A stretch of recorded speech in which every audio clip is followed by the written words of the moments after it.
Hello, my dear students. Welcome to Taran sir classes, and now I have brought another chapter from class ninth, and the name of the book is Moments. The name of the chapter, as you can very well read, The Adventures of Toto by Ruskin Bound. It's very interesting story.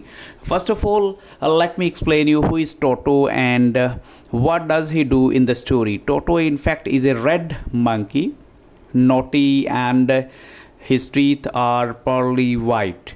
Then we have grandfather, grandmother, a Tonga driver, and Nana, a donkey. So let's look at what happens in the story. As I have already told you, Toto is a little red monkey. And there is one more question, that why did grandfather buy it and from whom and in how much money? Because grandfather saw it tied to a feeding trough and it looked him so strange, and that's why he bought it from a Tonga driver in just 5 rupees.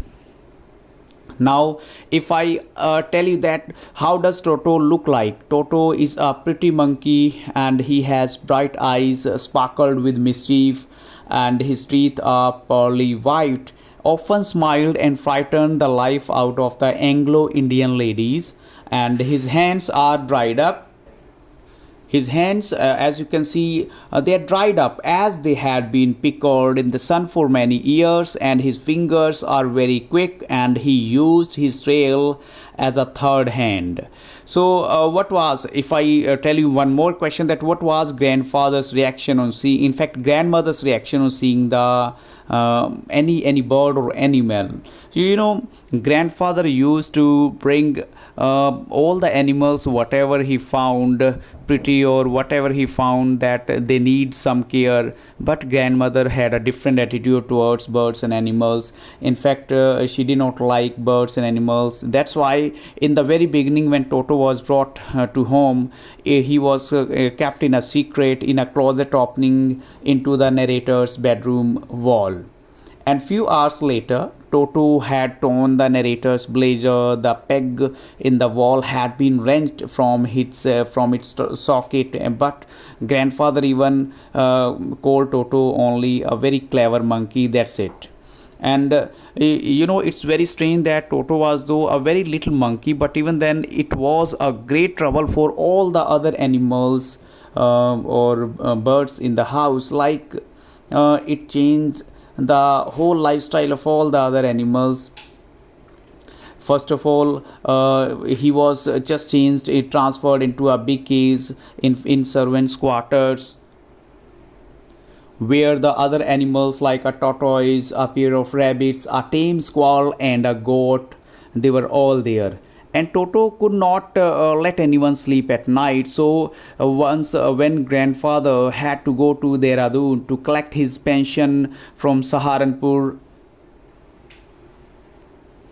and grandfather knew it very well that Toto would disturb each and every other animal. That's why he thought it's better to take Toto with him in a big canvas Kit Kat bag, and Toto could not escape from this bag and could not even bite it. Toto's attempt to come out only made the bag roll about on the floor, and that's why everybody who was there, they got curious to know about this.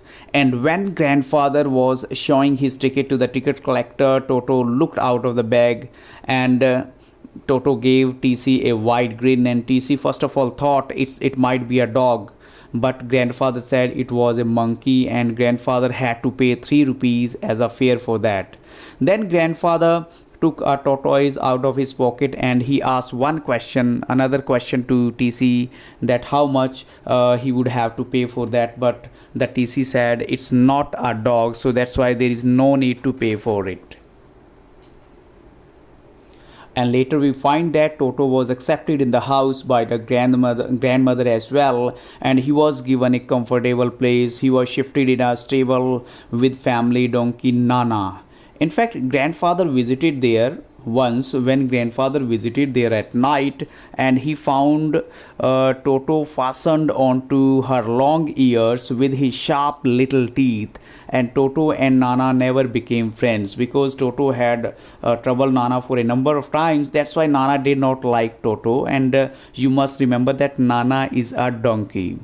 So a great treat for Toto in what sense? That in winter a large bowl of warm water was given to Toto by grandmother, and he would cunningly first of all test the temperature of the water, and he would take soap in his hands and would rub himself all over. As water got cool, he would come out and go to kitchen to warm himself at the fireplace. So once Toto jumped into a large kitchen kettle kept for tea, but when grandmother came to kitchen, she took him out of the kettle half boiled. So one day at lunchtime, what happened? In fact, when in a large dish, in fact we can say a large dish of pulao stood in center of the dining table, and the narrator saw him, in fact him here means the narrator saw Toto stuffing himself with rice, and the narrator's grandmother screamed, and Toto threw the plate at her, and one of the narrator's aunt came forward, and Toto again threw a glass of water. So when grandfather came, Toto took the dish and went out of the window and sat on the branches of a jackfruit tree.